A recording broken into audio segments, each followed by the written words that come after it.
Hello student, welcome to today's session. आज आपण आजच्या लेक्चरमध्ये जसं की आपण मागच्या लेक्चरमध्ये डिस्कस केलं होतं की number of particles in cubic unit cell किती असतात हे आपण डिटेलमध्ये पाहिलेलं आहे. जसं की तुम्हाला माहीत आहे, तुम्ही एक टेबल करून ठेवा की सिम्पल क्युबिक युनिट सेलमध्ये एक कॉन्स्टिट्युएंट पार्टिकल असतो. बॉडी सेंटर्ड क्युबिक युनिट सेलमध्ये 2 कॉन्स्टिट्युएंट पार्टिकल असतात. फेस सेंटर्ड क्युबिक युनिट सेलमध्ये 4 कॉन्स्टिट्युएंट पार्टिकल्स असतात. हे कॉन्स्टिट्युएंट पार्टिकल्स कसे आले हे तुम्हाला डिस्ट्रीब्यूट करून विथ डिस्क्रिप्शन लिहिता आलं पाहिजे किंवा ते समजलं पाहिजे. कशाप्रकारे ते कॉन्स्टिट्युएंट पार्टिकल्स आपल्याला मिळालेले आहेत. SCCमध्ये एकच का, बॉडी सेंटर्डमध्ये 2च का किंवा फेस सेंटर्डमध्ये 4च कसे असतात हे तुम्हाला लक्षात आलं पाहिजे. आजच्या लेक्चरमध्ये आपण खूप महत्त्वाचा एक फॉर्म्युला बघणार आहोत जे तुम्हाला वेगवेगळे न्यूमेरिकल सॉल्व करण्यासाठी हेल्प करणार आहे. तर पॉइंट आहे relationship between molar mass which we express with capital M, density which we express with rho of the substance and unit cell edge length. म्हणजे आपल्याला इन शॉर्टमध्ये molar mass capital M, density rho आणि unit cell edge length which is express by A. म्हणजे काय, capital M, row आणि ए मधलं तुम्हाला relationship बघायचं आहे. तुमच्यासमोर दिसत आहे इथं आपल्याला हे एक फॉर्म्युला डेड्यूस करायचं किंवा डिराईव्ह करायचं.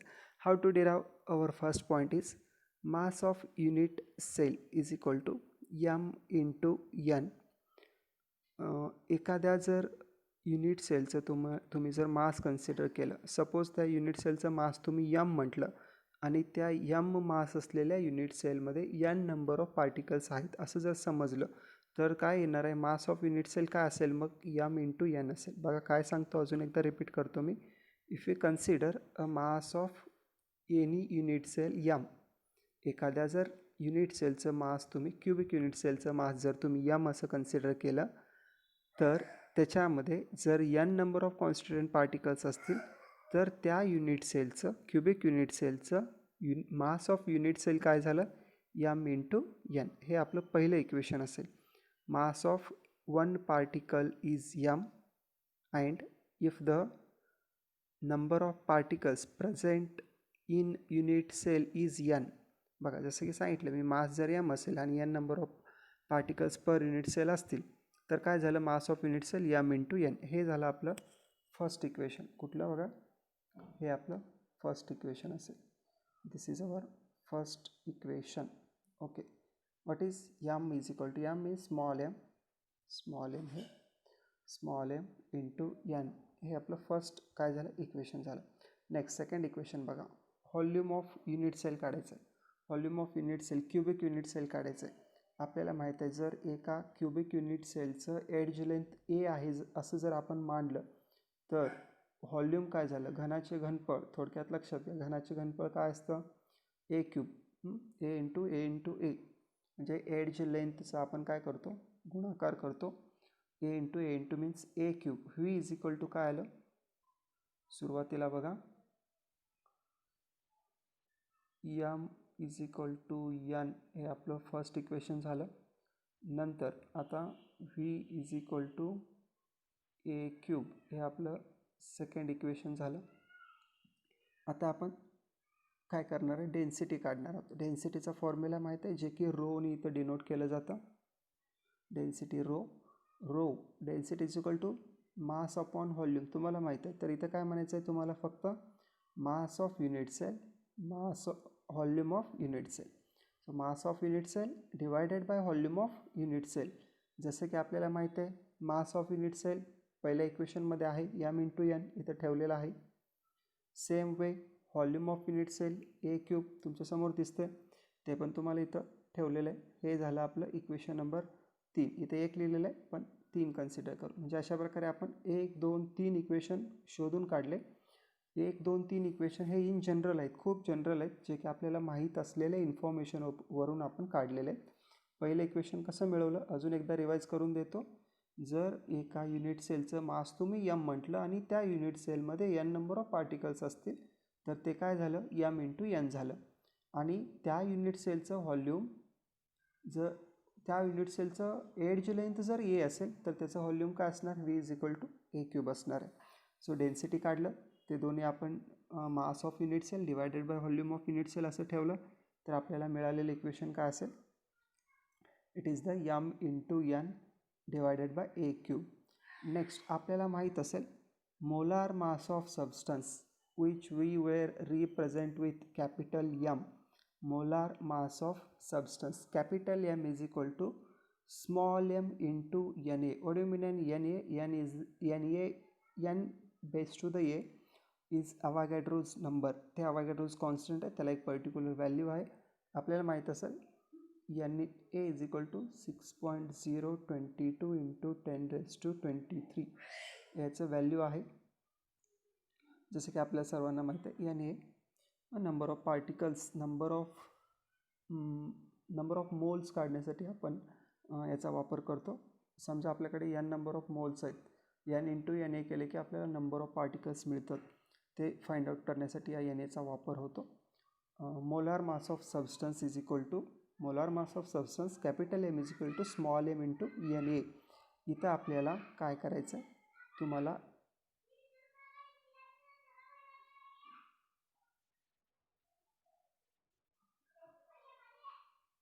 थोडं करेक्शन आहे याच्यामध्ये.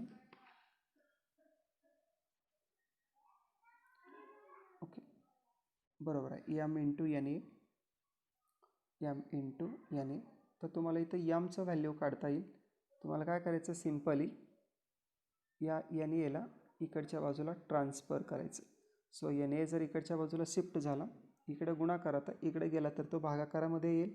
M upon N A, capital M upon N A येईल. यम इज इक्वल टू, मग इथं लिहिलेलं आहे M is equal to small M is equal to capital M divided by N A. हे आपलं नेक्स्ट इक्वेशन असेल. या स्मॉल एमचं व्हॅल्यू हे तुम्हाला या इक्वेशनमध्ये पुट करायचं आहे. सो या इक्वेशनमध्ये जर तुम्ही मीन्स फर्स्ट इक्वेशनमध्ये जर तुम्ही पुट केलं तर ते आपलं इक्वेशन बनणार आहे. So by the combination of equation density rho is equal to, फक्त काय केले बघा, यमच्या जागी आपण जे आत्ता आपण मिळवलेलं व्हॅल्यू आहे किंवा फॉर्म्युला जो मिळवलेला आहे ते आपल्याला प्रेस करायचं आहे. Small M is equal to capital M upon N A, हे व्हॅल्यू तुम्हाला तिथं प्लेस करायचं आहे. आणि ते व्हॅल्यू तुम्ही जेव्हा प्लेस करणार आहात तेव्हा तुम्हाला मिळेल rho is equal to N into M divided by A cube upon N A density rho is equal to. खूप महत्त्वाचा आहे आणि हा फॉर्म्युला तुम्हाला वेगवेगळे न्यूमेरिकल सॉल्व करण्यासाठी उपयोगी पडणार आहे. याच्यामधलं एखादं व्हॅल्यू तुम्हाला काढायला सांगितलं जाईल. टर्म्स काय आहेत बघा या फॉर्म्युलामधले, लक्षात करून घ्या. Rho is equal to density आहे, तुम्हाला माहीत आहे सर्वांना. N, small n is equal to काय आहे बघा, ऑडिमिनन स्मॉल एन झाल्यास नोट करून घ्या. Small n is equal to number of particles per unit cell. Small n काय, number of particles per unit cell. Capital M काय हो, molar mass which is fix and which is always given, ते given असणार आहे.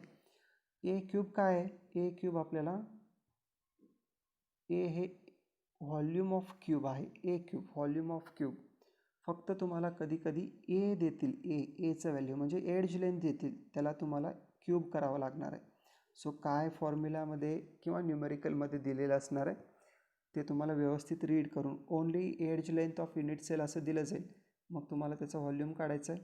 V is equal to A cube करून टाका, means A into A, मग तुम्हाला ए क्यूब मिळेल. So do mean A cube, do mean N A cube, volume of cube. And last one N A, जे की माहिती आहे तुम्हाला अवोगॅड्रोज नंबर आहे. सो हे चारही टर्म्स तुम्हाला जेव्हा समजतील, पैकी एखादं दिलेलं नसेल तर हे न्यूमेरिकल तुम्हाला इझिली सॉल्व करता येणार आहे. अजून एकदा व्यवस्थित हा फॉर्म्युला आपण कसा मिळवला याच्याकडे लक्ष द्या, कारण हे खूप गरजेचं फॉर्म्युला आहे. याचं तुम्ही स्क्रीनशॉट काढून घ्यायचं आहे. मी सगळं इथं जे काय लिहिलेलं आहे ते सगळं वाईप आउट करतो आहे. याचे स्क्रीनशॉट काढा आणि हा फॉर्म्युला आपण कसा मिळवला हे तुम्हाला लक्षात ठेवायचं आहे. याचे छोटे छोटे उदाहरणं पण विचारले जातील, म्हणजे पहिल्या 2 इक्वेशनवरती तुम्हाला क्वेश्चन विचारला जाऊ शकतो. व्हॉल्यूम ऑफ युनिट सेल ए दिले, व्हॉल्यूम ऑफ युनिट सेल 2 मार्कासाठी काढा किंवा 1 मार्कासाठी काढा किंवा फिल इन द ब्लँक्समध्ये तुम्हाला विचारलं जाऊ शकतं. So 1 2 3 first one, second one, third one and this whole formula, हे तिन्हीसुद्धा खूप महत्त्वाचे आहेत. याच्यामध्ये काही चेंजेस करून तुम्हाला विचारले जाऊ शकतील. ओके, हे तुम्हाला व्यवस्थित लक्षात आलेलं असेल. I hope. कॉन्सन्ट्रेट करा आणि काय करायचं हे तुम्हाला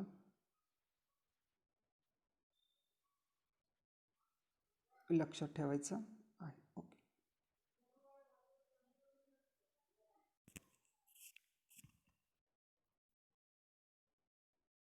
हॅलो. तर आता आपण महत्त्वाच्या फॉर्म्युल्यानंतर packing of particles in crystal lattice बघणार आहोत. So what do you mean packing of particles in crystal lattice? Crystal lattice जे बनतं हे तुम्हाला मी सांगितलेलं हे लॅटिस आणि बेसिसपासून बनलेलं असतं, जसं की पूर्ण क्रिस्टल लॅटिस बनणार आहे. आणि क्रिस्टल लॅटिसचा जो फंडामेंटल पार्ट असतो तो म्हणजे कोण? युनिट सेल, जो खूप महत्त्वाचा आहे. आणि युनिट सेलच्या रिपीटिंग अरेंजमेंटमुळं जे 3D अरेंजमेंट होतं त्याच्यापासून क्रिस्टल लॅटिस बनणार आहे. सो काय म्हटलं मी? युनिट सेलच्या 3 डायमेन्शनल रिपीटिंग अरेंजमुळं क्रिस्टल लॅटिस बनणार आहे. आणि या क्रिस्टल लॅटिसमध्ये जे कॉन्स्टिट्युएंट पार्टिकल अरेंज होणार आहेत त्याच्यावरून त्या क्रिस्टल लॅटिसचं पॅकिंग डिपेंड असणार आहे. आणि आज आपण packing of particles in crystal lattice बघणार आहोत. So what do you mean in packing of particles in crystal lattice? So याच्यामधला पार्टिकल्स हा वर्ड तुम्हाला जरा वेगळा वाटेल. Particles is nothing but a constituent particles. So जे की ॲटोम, आयन और मॉलिक्युल्स असणार आहेत. जसे की तुम्ही SCC, FCC आणि BCCमध्ये पाहिलं की कॉन्स्टिट्युएंट पार्टिकल्स हे कॉर्नरला अरेंज असतात आणि अलॉंग विथ कॉर्नर्स ते at the centre of the body and on the faces पण असतात. फेसवरती सुद्धा ते अरेंज असणार आहेत. सो कॉन्स्टिट्युएंट पार्टिकल्स काय होणार आहेत? अरेंज होणार आहेत. सो इथं packing of particles in crystal lattice बघत असताना हा जो पार्टिकल आहे, हा जो कॉन्स्टिट्युएंट पार्टिकल आहे, हा तुम्हाला एक रिजिड बॉलसारखं कन्सिडर करायचं आहे. So it's kind of a spherical particle. So spherical एक गोल असा तुम्हाला, जसं की तुम्हाला इथं चित्रामध्ये दिसत आहे किंवा इमेजमध्ये दिसत आहे स्लाईडमध्ये, की हा काय करायचं आहे तुम्हाला? एक स्पियर असं समजायचं आहे, एक स्पियर समजायचं. So here it's like a sphere, one sphere. हा स्पियर आहे. स्पियरसारखं तुम्हाला ते समजायचं आहे. सो काय दिले बघूया आपण. The packing of particles in crystal, individual particles are treated as hard sphere. बघा, जसं की सांगितलं तुम्हाला, त्याला तुम्हाला काय करायचं आहे? हार्ड स्पेअर असं समजायचं आहे. The closeness of particles maximize the inter particle attractions. So closeness जेवढं असणार आहे त्या पार्टिकलमधलं, ते पार्टिकल्स किती जवळजवळ अरेंज झालेले असणार आहेत, ते काय करतं?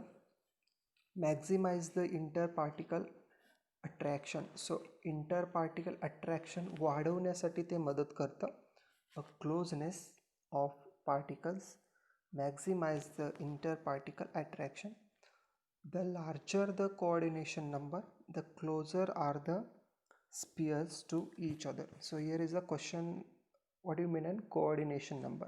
So coordination number म्हणजे काय असतं? A coordination number is nothing but neighboring spheres that touching any given sphere in its coordination number. इथं तुम्हाला कोऑर्डिनेशन नंबर दिलेला नाही डेफिनेशनमध्ये. झाल्यास तुम्हाला बुकमध्ये आहे, कोऑर्डिनेशन नंबर नोट करून घ्या. कोऑर्डिनेशन नंबर म्हणजे वेगळं काय नसतं. या अरेंजमेंटमध्ये, या क्लोज पॅकिंगमध्ये जो कॉन्स्टिट्युएंट पार्टिकल असतो, जो कन्सिडर केलेला, जो गिवन कॉन्स्टिट्युएंट पार्टिकल असतो, त्याला त्याचे नेबरिंग पार्टिकल्स किती पार्टिकल्स टच करतात, सो त्याला आपण काय म्हणणार आहे? कोऑर्डिनेशन नंबर आहे. सपोज हा जर कॉन्स्टिट्युएंट पार्टिकल तुम्ही कन्सिडर केला, तर या कॉन्स्टिट्युएंट पार्टिकलला त्याच्या डाव्या बाजूचा एक आणि त्याच्या उजव्या बाजूचा एक कॉन्स्टिट्युएंट पार्टिकल, म्हणजे 2 कॉन्स्टिट्युएंट पार्टिकल काय करतात? त्याला टच करतात. सो हे 2 काय झाले? त्याचे नेबरिंग झाले. सो या गिवन कॉन्स्टिट्युएंट पार्टिकलला हा एक आणि हा एक कॉन्स्टिट्युएंट पार्टिकल काय करतो, टच करतो. मग याचं कोऑर्डिनेशन नंबर किती झालं, 2. So coordination number is nothing but a number of neighbouring spares touching the given spare. So जे दिलेलं स्पेअर आहे, जे कन्सिडर करणार त्या गिवन स्पेअरला किती स्पेअर टच करतात, कम्प्लिटली टचिंगमध्ये आहेत, त्याच्या सानिध्यात आहेत, त्याला आपण काय म्हणणार आहे, कोऑर्डिनेशन नंबर म्हणणार आहे. कोऑर्डिनेशन नंबर खूप महत्त्वाचा आहे आणि जेवढं जास्त कोऑर्डिनेशन नंबर असेल तेवढं पॅकिंग परफेक्ट असणार आहे आणि तो क्रिस्टल लॅटिस काय असणार आहे, स्टेबल असणार आहे. सो लक्षात घ्या, कोऑर्डिनेशन नंबर म्हणजे काय असणार आहे, neighbouring space touching the given spare. आणि कोऑर्डिनेशन नंबर जेवढं जास्त असणार आहे तेवढं packing of particle in crystal lattice strong असणार आहे आणि तो क्रिस्टल काय असणार आहे, स्टेबल असणार आहे. So let us consider packing of particles in crystal lattice are of 3 types. So 3 प्रकारे हे पॅकिंग होणार आहे. The first one is close packing in one dimension. Second one close packing in 2 dimension. Third one close packing in 3 dimension. आजच्या लेक्चरमध्ये आपण पहिले 2 बघणार आहोत. तिसरा जो आहे तो खूप मोठा पॉईंट आहे, तो आपण नंतर बघणार आहोत. So first one, close packing in one dimension. A very simple thing is that a statement or the heading itself gives the meaning of this kind of packing. Close packing in one dimensional. तुम्हाला हे close packing करायचं आहे एकाच डायमेन्शनमध्ये. So whether you can consider an x axis और y axis, एका कुठल्याही डायरेक्शनमध्ये तुम्हाला हे क्लोज पॅकिंग करायचं आहे. Just you have to arrange hard spheres in linear मॅनरमध्ये तुम्हाला हे हार्ड स्पेअर काय करायचे आहेत, अरेंज करायचे आहेत. बघा मी अरेंज करतो आहे. This is our first pair, this is our second sphere. Close arrange करायचं आहे, एकमेकाला टच होतील. इथं तेवढ्या छान या बोर्डवरती येत नाही आहे, तरी पण मी अरेंज करतो आहे अशा प्रकारे. आता तुम्ही हे जे ॲक्सिस कन्सिडर केलेलं आहे एकच डायमेन्शन आहे. Weather you can consider x axis और वाय ॲक्सिस, एकाच डायरेक्शनमध्ये तुम्हाला हे अरेंज करायचं आहे. हे तुम्ही अशा प्रकारे सुद्धा अरेंज करू शकता. हे बघा, सो तुम्ही असं अरेंज केलं तरी पण बरोबर आहे, तुम्ही असं अरेंज करताय तरी पण बरोबर आहे. सो याला काय म्हणणार आहोत आपण, one dimensional close packing. So एका डायमेन्शनमध्येच कुठल्याही एका डायरेक्शनमध्ये तुम्ही जर तुमचे कॉन्स्टिट्युएंट पार्टिकल्स, तुमचे स्पेअर्स अरेंज करत गेला तर त्याला काय म्हणायचं आहे, close packing in one dimension. खूप सिम्पल आहे, close packing in one dimension. And another one point is there, close packing in one डायमेन्शनमध्ये कोऑर्डिनेशन नंबर किती असतं, CN. आता तुम्हाला मी डेफिनेशन सांगितलं होतं कोऑर्डिनेशन नंबरचं. मग मला सांगा कोऑर्डिनेशन नंबर किती असणार आहे. सपोज इफ यू कन्सिडर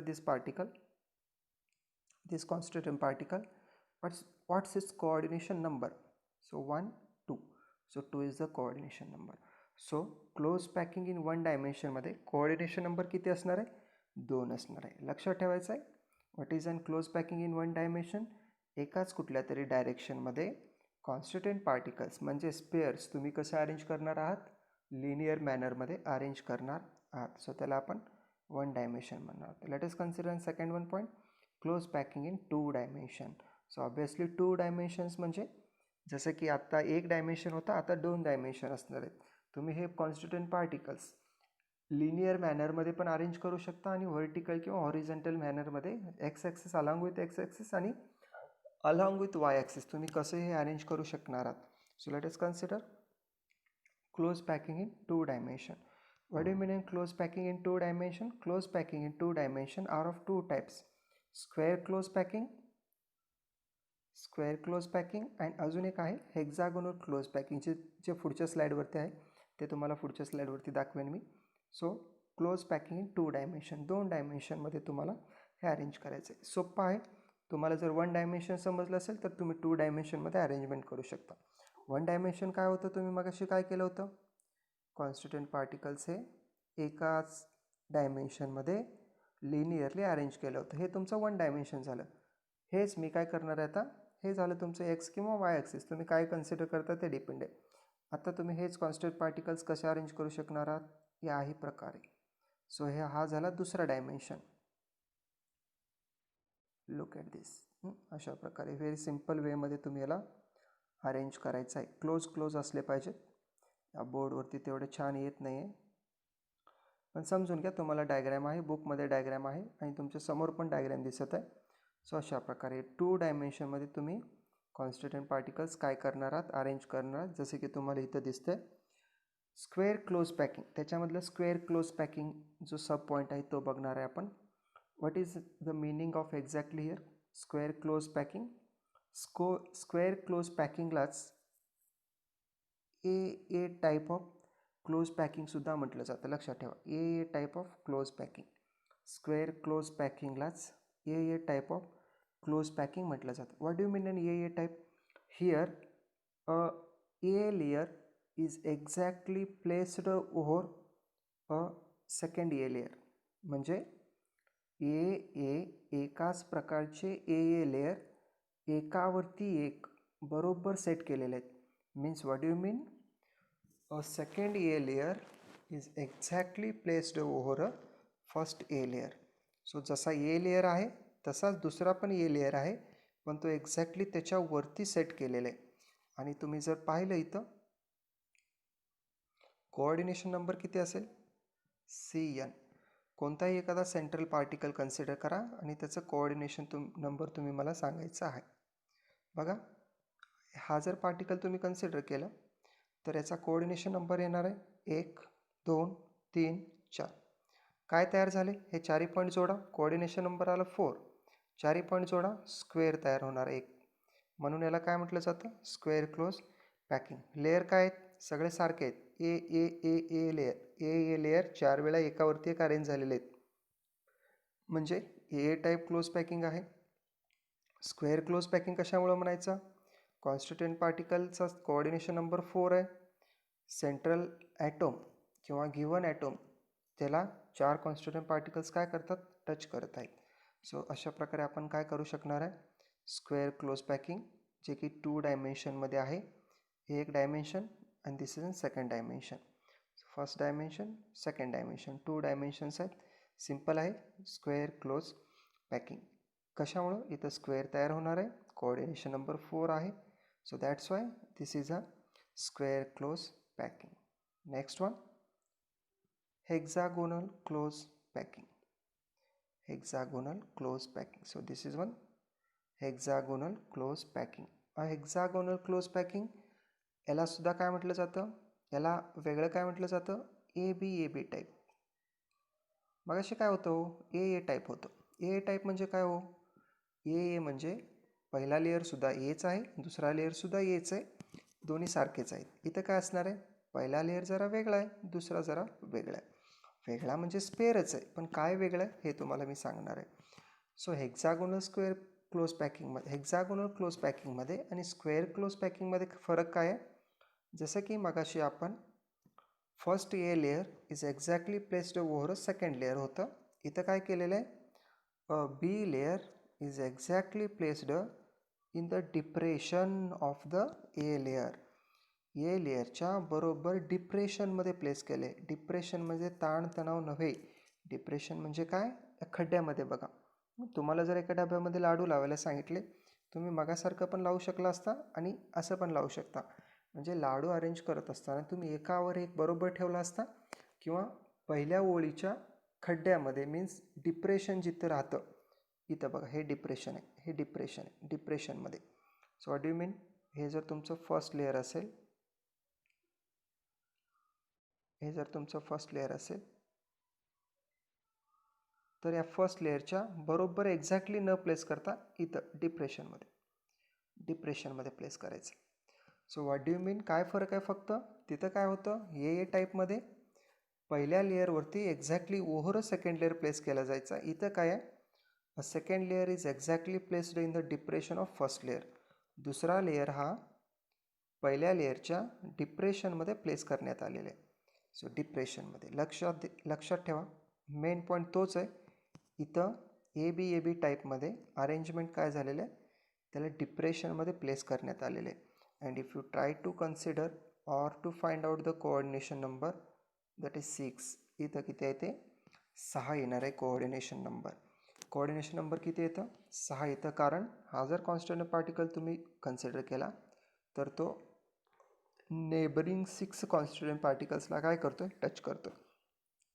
जसं 1 2 3 4 5 6 आणि ते सगळे कॉन्स्टिट्युएंट पार्टिकल्स जर जोडले तर तयार होणारा एक हेक्सागोन तुम्हाला दिसतो. So that's why a hexagon year formed and the coordination number is 6. That's why it is termed as hexagonal close packing. In another words, it is termed as AB type of close packing. So आता तुम्हाला दोन्ही type समजले. 2 डायमेन्शनमध्ये square close packing एक येतं आणि hexagonal close packing येतं. Square close पॅकिंगमध्ये आणि हेक्सागोनल क्लोज पॅकिंगमध्ये काय फरक आहे, त्याचा त्याचा कोऑर्डिनेशन नंबर 4 आहे, तर याचा कोऑर्डिनेशन नंबर 6 आहे. कोणतं कॉन्स्टिट्युएंट पार्टिकल किंवा कोणत्या टाईप ऑफ क्लोज पॅकिंग हे स्ट्रॉंग असेल आणि कोणतं वीक असेल हे तुम्ही आता मला सांगायचं आहे. हेक्सागोनल क्लोज पॅकिंग स्ट्रॉंग आहे की स्क्वेअर क्लोज पॅकिंग स्ट्रॉंग आहे?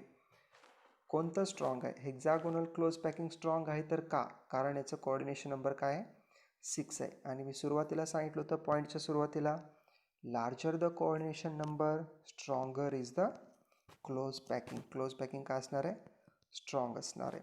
आणि जेवढं स्ट्रॉंगली काय झालेलं आहे, पॅकिंग झालेलं आहे, तेवढं तो क्रिस्टलायटिस काय असणार आहे, परफेक्ट असणार आहे किंवा तो फिट असणार आहे. सो 2 क्लोज पॅकिंग आपण पाहिले.